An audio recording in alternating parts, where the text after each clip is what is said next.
నమస్కారం. గండవరపు ప్రభాకర్రావు. వివేకానందు జీవి చరిత్రలోని కొన్ని ఆసక్తికర విషయాలు. 57వ భాగం.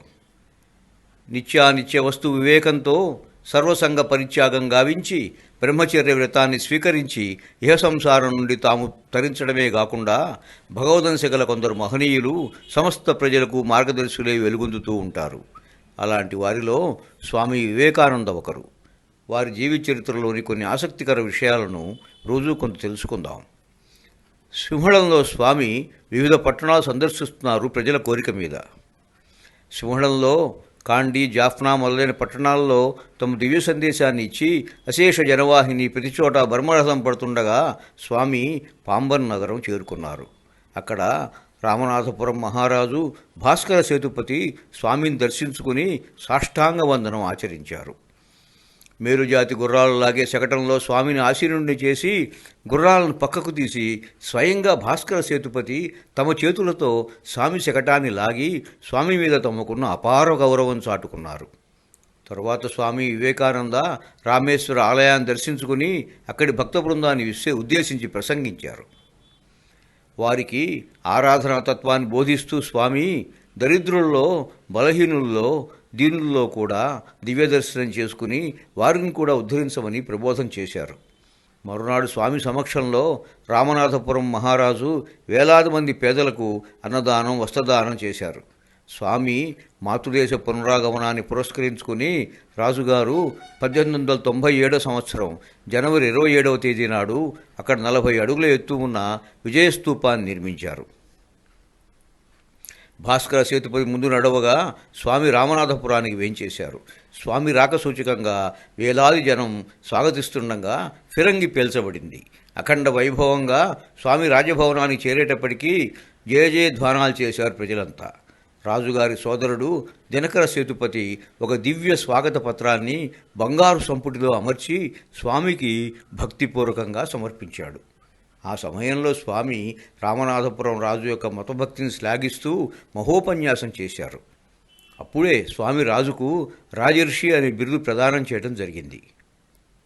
అక్కడి నుండి స్వామి మధురై, తిరుచురాపల్లి, కుంభకోణం మొదలైన చోట్ల సత్కారాలు పొంది తమ దివ్య సందేశాన్ని అవకాశం ఉన్న చోట్లలా ఇస్తూ మద్రాసు చేరారు. స్వామి మద్రాసు చేరేలోపు ఒక అద్భుత సంఘటన జరిగింది. అది దక్షిణ భారత ప్రజలు స్వామి పట్ల చూపించిన ప్రేమకు చిహ్నంగా నిలిచిపోయింది. మద్రాసుకు రైలు చేరే ముందు ఒక చిన్న స్టేషన్లో వేలాది మంది జనం స్వామి వివేకానందం చూడటానికి వేచి ఉన్నారు. కానీ అది రైలు ఆగే స్టేషన్ కాదు. అక్కడ జనవాహిని అఖండంగా ఉన్నారు. బండి ఆపమని స్టేషన్ మాస్టర్ గారిని ఎంత అభ్యర్థించినా ఆయన మనసు కరగలేదు. రూల్స్ ఒప్పుకోవన్నాడు. అయితే స్వామిని ఎలాగైనా చూసి ఆయన అమృతవాక్కులు వినాలనే ఉద్దేశంతో ఉన్న జనం ఏమి చేయడానికి పాలుపోక రైలు రావడం దగ్గర పడుతుండగా గుంపులు గుంపులుగా వచ్చి రైలు పట్టాల మీద రైలు వచ్చే ముందు అడ్డంగా పడుకున్నారు. ఈ సత్యాగ్రహం చూసి స్టేషన్ మాస్టర్ గుండెల్లో దడ పుట్టింది. ఏం చేయాలని ఆలోచిస్తుండగా రైలు గార్డు బుద్ధి వేగంగా పనిచేసి బండి ఆపేందుకు సిగ్నల్ ఇచ్చాడు.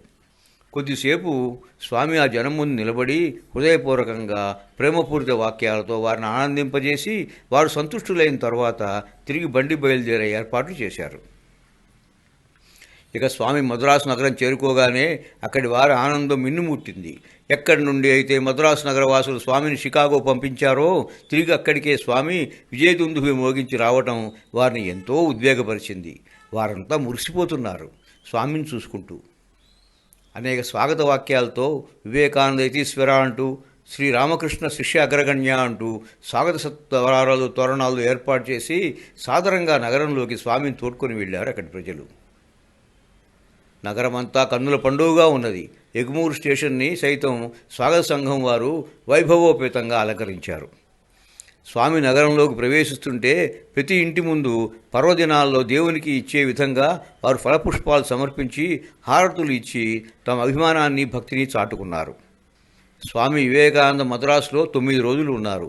ఆ 9 రోజులు అక్కడి వారికి నవరాత్రి మహోత్సవాలే. ప్రతిరోజు సూర్యోదయం నుండి సూర్యాస్తమయం దాకా ప్రజలు తండోపతండాలుగా స్వామితో సంభాషించడానికి, చూడటానికి వస్తూనే ఉన్నారు. మొత్తం 24 భాషల్లో స్వామీజీకి అభినందన పత్రాలు సమర్పించుకున్నారు వివిధ ప్రదేశాల నుండి వచ్చిన భక్తులు. మూడవ రోజు విక్టోరియా భవనంలో స్వామికి పాదాభివందనం సభ ఏర్పాటు చేయబడింది. వచ్చిన జనాన్ని ఆ భవనంలో కూర్చుండబెట్టడానికి కుదరక స్వామి ఒక గుర్రపు రథంపై నిలబడి భగవంతుడు శ్రీకృష్ణుడు చెప్పిన విధంగా భగవద్గీత దివ్యోపదేశం చేశారు. భారతదేశంలో ఇలా స్వామి కీర్తి ఇనుమడిస్తుంటే మరి ఒకసారి తమ దేశాలను దర్శించమని పాశ్చాత్య దేశ ప్రముఖులు అంతలోనే పిలువసాగారు. ఈలోగా పూణే నుండి బాలగంగాధర్ తిలక్ ఆహ్వానించగా శారీరక అలసట వలన స్వామి వెళ్ళలేకపోయారు. ఫిబ్రవరి 15వ తేదీన స్వామి మద్రాసు నుండి కలకత్తా వెళ్లారు. వివేకానంద జీవిత చరిత్రలోని కొన్ని ఆసక్తికర విషయాలు 58వ భాగం. ఫిబ్రవరి 15వ తేదీన స్వామి మద్రాసు నుండి కలకత్తా వెళ్లారు కదా. స్వరాష్ట్రంలో స్వామి వివేకానందకు సింహళ, మద్రాసు నగరాలకు మించి స్వాగతం లభించింది. ఎందరో స్వామికి వినయపూర్వకంగా నమస్కరించారు. సమీపంలోని వారు, అవకాశం చిక్కిన వారు స్వామి పాదధూళిని శిరస్సుపై అద్దుకున్నారు. అందరూ ఉచ్చస్వరంతో హర్షధ్వానాలు చేశారు. ఇండియన్ మిర్రర్ పత్రికాధిపతి నరేంద్రనాథ్ సేన్ స్వాగత సంఘ పెద్దగా స్వామి వివేకానందుని పుష్పాలంకృతం చేసి అశ్వశకటం మీద కూర్చోబెట్టారు. స్వామి ముఖం తప్ప మిగిలిన శరీరమంతా పుష్పమాలలతో నిండిపోయి పూలవనంలో నిండు చందమామలాగా స్వామి వివేకానంద వెలిగిపోయారు. స్వామి వాహనంలో ముఖ్య శిష్యులతో కూర్చోగానే కొందరు యువకులు, విద్యార్థులు గుర్రాలను పక్కకు పెట్టి ఆ శకటాన్ని వారే భక్తి శ్రద్ధలతో పురవీధుల్లో ఊరేగించారు. రిప్పన్ కళాశాలలో స్వామి ఉపన్యాసం ఏర్పాటు చేసిన స్థలం సరిపోదని భయంతో ఉపన్యాసాన్ని తాత్కాలికంగా వాయిదా వేశారు. ప్రతిరోజు ప్రతి నిమిషం స్వామి వివేకానందను జనం దర్శించుకోసాగారు. పగలు కాశీ ఉద్యానవన భవనంలోనూ, రాత్రి ఆలంబజార్ మఠంలోనూ స్వామి బస చేయసాగారు. కొద్ది రోజుల తర్వాత స్వామికి పాదాభివందన సభ జరిగింది. జమీందారులు, సన్యాసులు, విద్యార్థులు, పండితులు, పత్రికాధిపతులు అనేక మంది ఆ సభలో పాల్గొని స్వామీజీ విజయాన్ని కీర్తించారు. స్వామి కూడా చివరిలో దేశభక్తిపూరితమైన మహోపన్యాసం చేశారు. ఆ ఉపన్యాసంలో తమ గురుదేవులు శ్రీ రామకృష్ణ పరమహంస సాక్షాత్తు అవతారమూర్తి అని, సమస్త మత శ్రేయస్సుకై అవతరించిన ఆదర్శ స్వరూపుడని, గురుదేవుడని శ్లాఘించారు. ఇక ప్రజలు వివేకానందుని ఆధునిక భారతదేశ ప్రవక్త అని ఆమోదించారు. హిందూ దేశ సాంఘిక వ్యవస్థ పరివర్తన చెందుతూ అచిరకాలంలోనే దేశంలో కొత్త కొత్త ధార్మిక సంస్థలు ఏర్పడసాగాయి. స్వామి దృష్టి అంతా యువకుల మీదనే. విద్యావేత్తలు, బ్రహ్మచారులైన యువకులు జగత్తును వారి ఆశయాలతో ఉద్దీపింపజేయగలరని స్వామి ప్రగాఢ విశ్వాసం. అయితే భారతదేశ యువకుల శారీరక దౌర్బల్యం, బాల్య వివాహాలు స్వామిని కొంగదీయ ప్రారంభించాయి. వారి లోపాలను చూసి స్వామి ఖిన్నుడై తమ మధుర గంభీర వాక్కులతో వారిలో ఆత్మవిశ్వాసం పెంచేవారు. ఒకసారి వైష్ణవ భక్తులతో మాట్లాడుతూ స్వామి, నేను ఒకసారి ఒక విదేశీ సమూహంలో శ్రీకృష్ణుడిపై ప్రసంగించాను. సంపన్నురాలైన ఒక యువతి ఆ ప్రసంగాన్ని విని తన సర్వస్వాన్ని త్యజించి ఏకాంతంగా ఒక ద్వీపానికి వెళ్ళి కృష్ణ ధ్యానంలో గడపసాగిందని చెప్పారు. ఆ సంగతి విని వైష్ణవ భక్తులు ఎంతో సంతోషించారు. అలాగే ఒకసారి ఒక యువకుడు స్వామిని దర్శించి తాను అనేక మత సంస్థలకు వెళుతూ ఉంటానని, ఎక్కడా శాంతి లభించలేదని చెప్పాడు. దానికి స్వామి చిరునవ్వు నవ్వుతూ, ఒకప్పుడు నా పరిస్థితి కూడా అలాగే ఉండేది. నా మాటల మీద మీకు నమ్మకం ఉంటే నువ్వు నీ గత్తెలుపులు తెరిచి ఉంచి, మూసుకుని ఉన్న నీ కళ్ళు తెరిచి నీ చుట్టూ ఉన్న పరిస్థితులను పరిశీలించు నాయనా. నీ ఇరుగు పొరుగుల్లో వందలాది మంది దీనులు నిస్సహాయులై ఉన్నారు. నీ శక్తి మేరకు వారిని రక్షించు. రోగులకు మందులు ఏర్పాటు చేయి. ఆకలితో ఉన్న వారికి భోజనం దొరికేటట్టు చూడు. విద్యావిహీనులకు విద్యాదానం చెయ్యి. మనశ్శాంతి నిన్ను వెదుక్కుంటూ వస్తుంది అని గంభీర స్వరంతో చెప్పారు. ఇంకో రోజు రామకృష్ణుల గృహస్థ శిష్యుడు, పండితుడు అయిన ఒక ఆయన వచ్చి, స్వామి, కర్మలను చేయమని ఎందుకు ప్రోత్సహిస్తున్నారు మీరు అని స్వామిని అడిగారు. దానికి సమాధానం చెబుతూ, ఓ పండితాగ్రగణ్య, ముక్తి పొందాలనే అభిప్రాయం కూడా ఈ మాయాజనిత ప్రపంచంలో కర్మలు చేస్తుండగా వచ్చినదే కదా. ఆత్మ నిత్యముక్తమని తెలిసి ఆ వేదాంత పాఠాలు వింటూ కూడా ప్రత్యేకంగా విముక్తిగా జనాలు తప్పించడం లేదా అని చెప్పారు. ఇక ఇంద్రియ నిగ్రహం గురించి కూడా స్వామి తమ స్వీయానుభవం చెబుతూ, నవయౌవనంలో నేను కామవికారంతో బాధపడ్డాను. ప్రాణం విసిగి రోషంతో కాలుతున్న ఒక పాత్ర మీద కూర్చుని నా మనస్సును నియంత్రించుకున్నాను. చాలా రోజుల వరకు కాలిన పుండు మానలేదు. అది నా మనోనిగ్రహానికి సంకేతంగా నాకు ఉండిపోయింది. ఇక కామవాంఛలు నా దరికి చేరలేదని నిర్మోహమాటంగా చెప్పారు. అలాగే గోరక్షణ ప్రచార సమితి వారు చందాల కోసం దర్శిస్తే గోరక్షణతో పాటు దళిత నారాయణులను కూడా కొద్దిగా చూస్తూ ఉండమని సలహా ఇచ్చారు స్వామి. గోమాత రక్షణతో పాటు నిర్భాగ్యులను ఆదుకోవాల్సిన అవసరం ఉన్నదని స్వామి నిశ్చితాభిప్రాయం. వివేకానందు జీవిత చరిత్రలోని కొన్ని ఆసక్తికర విషయాలు 59వ భాగం. స్వామి వివేకానంద అహర్నిశము అనేక సందేహాలతో వచ్చిన భక్తులతో సంభాషిస్తూ తగిన సూచనలు ఇస్తూ ఉండేవారు. శ్రీరామకృష్ణ దివ్యవాణే స్వామి వివేకానంద వాణి అని సోదర శిష్యులందరూ గ్రహించి సవినయంగా స్వామి ఆజ్ఞలు ఎంత కష్టతరవి అయినా పాటించడానికి స్వచ్ఛందంగా కృతనిశ్చయులైనారు.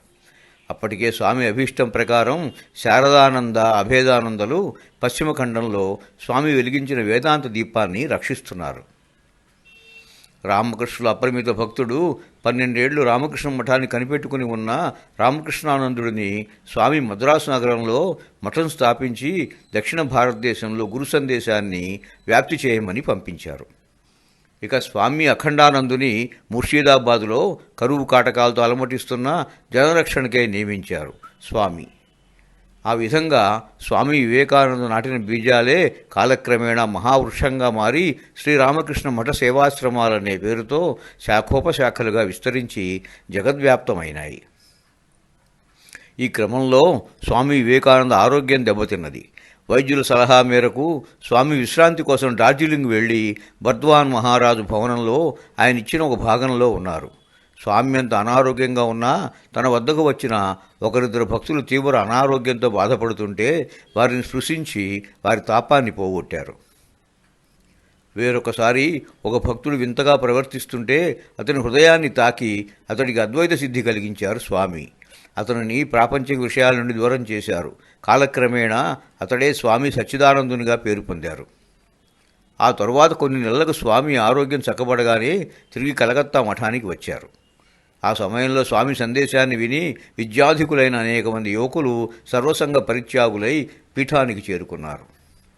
స్వామివారిని సుశిక్షితులను చేసి తమ హిందూ ధర్మ యుద్ధంలో నిర్వహణా సమర్థులను చేశారు. ఒకసారి 4 బ్రహ్మచారులు సన్యాస దీక్షకై స్వామి వద్దకు వచ్చారు.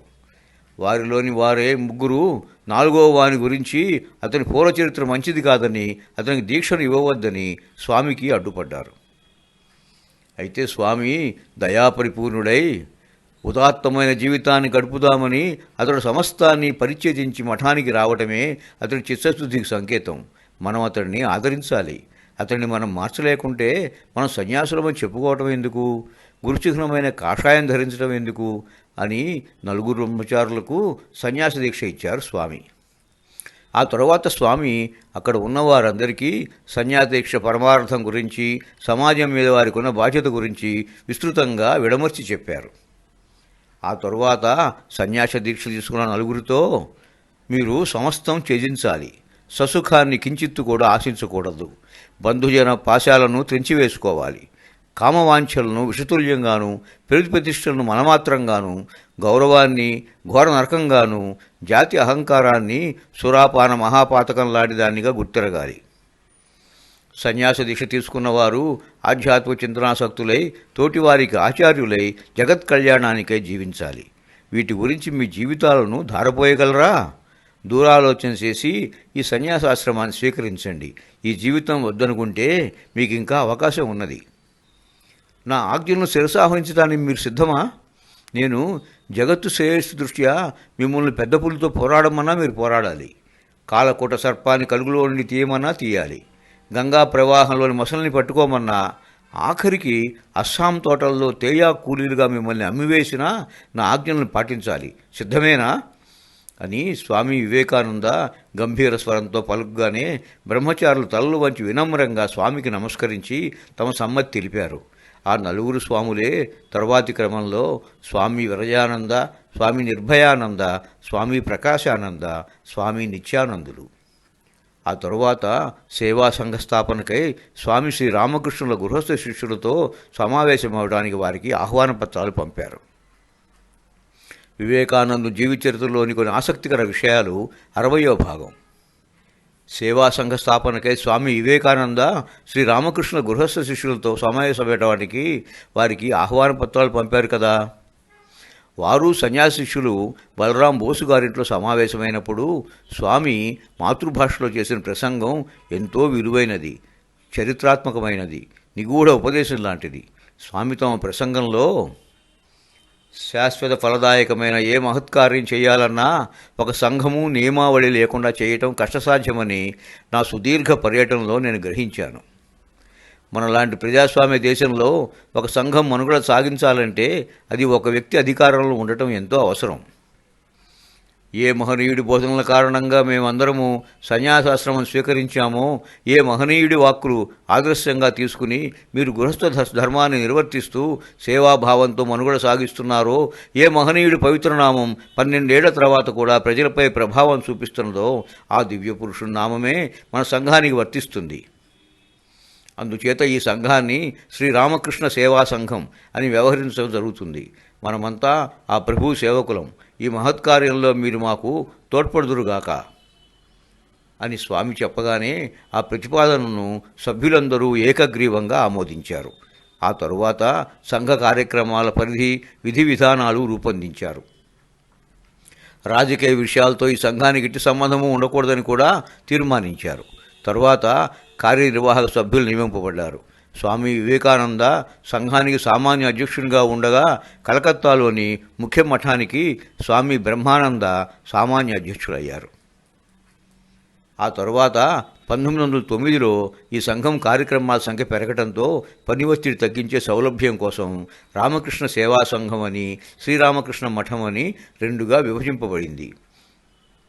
ఆ విధంగా రామకృష్ణ మఠం సన్యాస జీవితం కోరుకున్న ముముక్షువులకు శిక్షణ ఇచ్చే సంస్థగా రూపుదిద్దుకున్నది.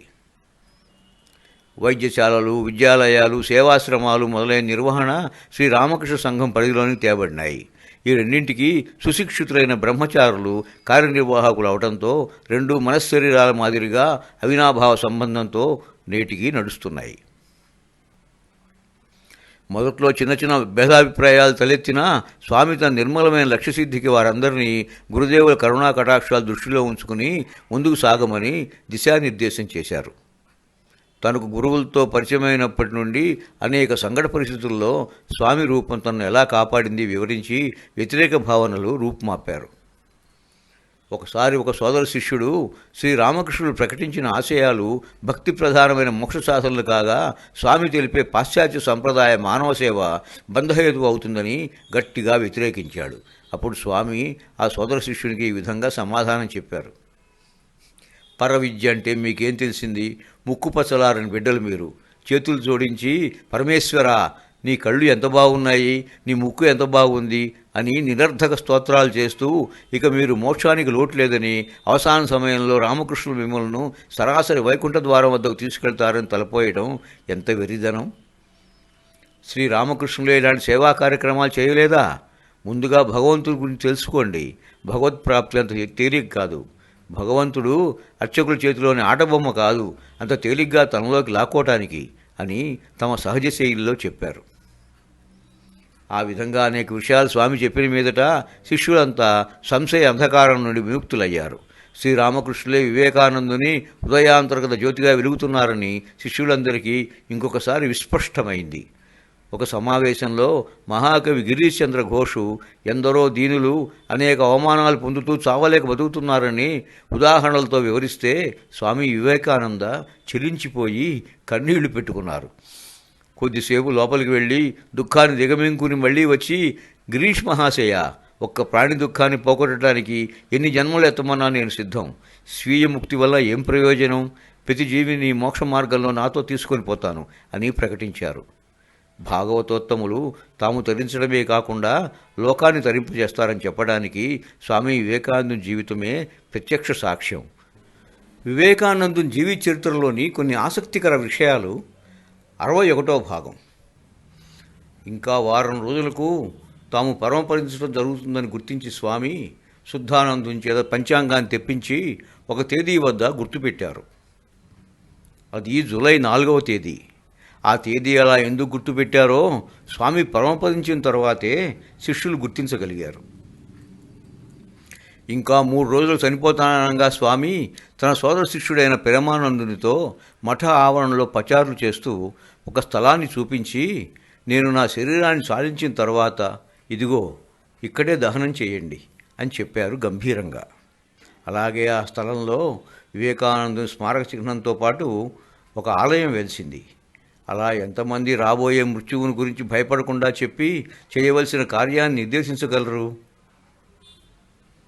మహాసమాధికి ముందు బుధవారం నాడు స్వామి ఒక శిష్యునితో, ప్రయాణానికి సన్నద్ధుడినవుతున్నాను, మహాతపస్సు ధ్యానము నన్ను పిలుస్తున్నాయి, నేను ప్రయాణానికి సన్నద్ధుడిని అవుతున్నాను అని స్పష్టంగా చెప్పారు. ఆ వారంలోనే ఏకాదశి నాడు స్వామి స్వయంగా అత్యంత నిష్ఠతో ఉపవాసం ఉండి ఒక శిష్యునికి ఉడకబెట్టిన పనసగింజలు, బంగాళాదుంపలు, అన్నం, చల్లని పాలు వడ్డిస్తూ అతనితో తీయని కబుర్లు చెప్పారు. శిష్యుడు భోజనం చేసిన తర్వాత స్వామి స్వయంగా శిష్యుడు చేతులు కడుక్కోవటానికి నీళ్లు పోసి ఆ పైన వస్త్రంతో అద్దారు. శిష్యుడు వారిస్తుండగా, జీసస్ తన శిష్యుల పాదాలు కడిగాడని నీ వినలేదా అని ఆప్యాయతతో అడిగారు స్వామి. తరువాత శుక్రవారం నాడు గ్రంథాలయం నుంచి శుక్ల యజుర్వేదం తెప్పించి దానిలోని వాజపేయి సంహితలో ఒక మంత్రాన్ని సవ్యాఖ్యానంగా శుద్ధానందం చేత స్వామి చదివించుకున్నారు. దానిపై వారి అభిప్రాయాన్ని చెప్పి ఇంకా లోతుగా శిష్యులను దాని గురించి అధ్యయనం చేసి సరైన తాత్పర్యం రాయమని చెప్పారు. భోజనానంతరం స్వామి 1 గంటకు బ్రహ్మచారుల గదికి వెళ్ళి వ్యాకరణ పాఠం చెప్పారు. సుమారు 4 గంటలు పాఠం చెప్పారు స్వామి. అయినా శిష్యులకు కొంచెం కూడా విసుగనిపించలేదు. అది స్వామి పాఠం చెప్పే తీరు. ఆ తరువాత సాయంత్రం స్వామి పరమానందంతో కలిసి చాలా దూరం వాక్యాడికి వెళ్ళారు.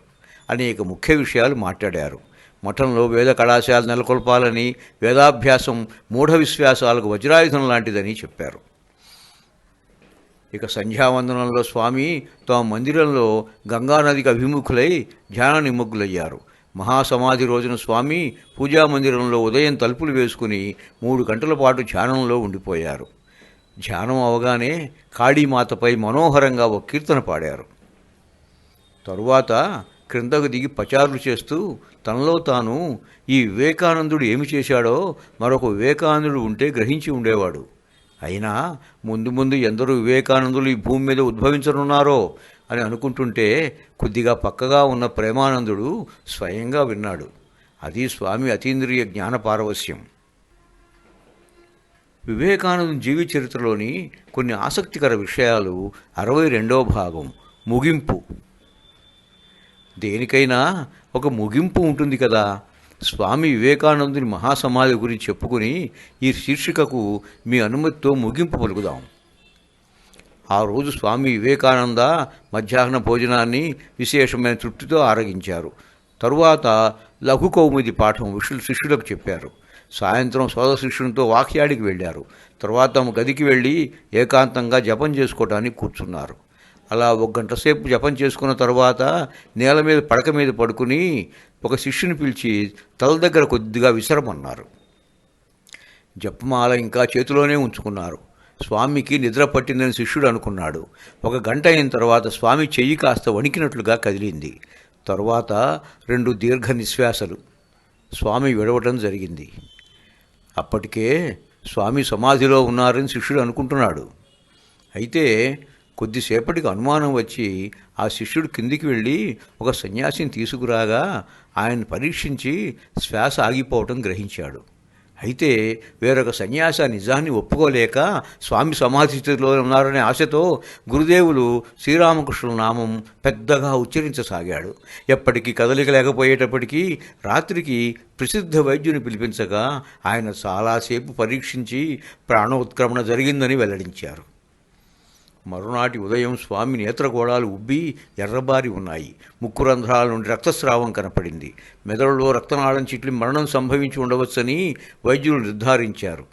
యోగి పుంగవులందరికీ జరిగినట్లుగానే స్వామి ప్రాణవాయువులు బ్రహ్మరంధ్రం ద్వారా వదిలారని అందరికీ స్పష్టమైంది. స్వామి స్వేచ్ఛామరణం పొందారు.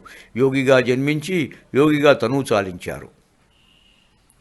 స్వామి వివేకానందులు యోగి పుంగవుడు, ఋషీశ్వరుడు, రామకృష్ణుల అభిమానపుత్రుడు, వేదాంత భాస్కరుడు వేదాంత సాగరంలో లీనమయ్యాడు. ఒకప్పుడు కాశీక్షేత్రంలో స్వామి నిర్వికల్ప సమాధిని పొంది మరల దేహస్మృతిని పొందిన విషయం గుర్తు చేసుకుంటూ చాలామంది స్వామి మళ్ళీ లేస్తారని ఎంతో ఆశతో ఎదురుచూశారు. కానీ వారి ఆశలన్నీ నిరాశలై స్వామి తమ శరీరాన్ని త్యజించి పరంజ్యోతిలో ఐక్యమయ్యారు. మఠ ఆవరణంతా ఆ రోజు వేలాది జనంతో కిక్కిరిసిపోయి ఉన్నది. మధ్యాహ్న సమయానికి స్వామి పార్థివ దేహాన్ని కాషాయాంబరాలతో కప్పి పాదాలకు లత్తుక అద్ది ఆ పాదముద్రలను ఒక నూతన వస్త్రం పైకి తీసుకుని పూజాగృహంలో భద్రపరిచారు శిష్యులు.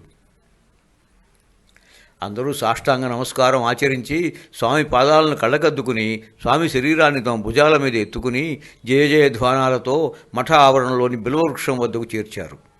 ఇంతకుముందు స్వామి ఏ స్థలం అయితే చూపించారో అక్కడే స్వామికి అంతిమ సంస్కారాలు చేసి చితికి అగ్నిని ముట్టించారు. దహనకాండ పూర్తి అయింది. సంధ్యా సమయం అయింది. చితి నుండి అస్థికలను భస్మాన్ని తీసి శిష్యులు భద్రపరిచారు. అక్కడే ఇప్పుడు క్రింది అంతస్తులో చదువురాతి వివేకానంద విగ్రహము, పై అంతస్తులో ఓంకారము స్థాపితమై భక్తులకు మార్గదర్శకంగా అలరాడుతున్నాయి. స్వామి వివేకానందులు భౌతికంగా భారతదేశ ప్రజలకు దూరమైన వారి దివ్యభావాలు సజీవంగా ప్రతి భారతీయుని గుండెలో నిక్షిప్తమై ఉన్నాయి. ఓం శాంతి శాంతి శాంతి. జయ శ్రీ రామకృష్ణ గురు మహారాజ్ కీ జై. జయ శ్రీ వివేకానంద స్వామీజీ మహారాజ్ కీ జై. జయ సనాతన ధర్మానికి జై. హరి ఓం తత్సత్. ఉపసంహారం. స్వామి వివేకానందుని జన్మం జనవరి 12, 1863 సంవత్సరం. మహాసమాధి జూలై 4, 1902 సంవత్సరం. స్వామి వివేకానందుల జీవనశైలి అద్భుతం. సూర్యుని అద్దంలో చూపించే ప్రయత్నమే ఇది. ఈ ఉపన్యాసాలు వినడం అనేది కేవలం సాధనలో ఒక భాగమే అని యువత భావించి ఇంకా లోతుగా స్వామి బోధనలను ఆకళింపు చేసుకుని వారి తోటి వారికి ఈ ఉపన్యాసాలను అందించి వారిలో ఆర్ష విజ్ఞాన వీచికలు ప్రసరింపజేస్తారని ఆశిస్తూ స్వస్తి. ప్రేమతో గండవరం ప్రభాకర్ రావు. నమస్కారం.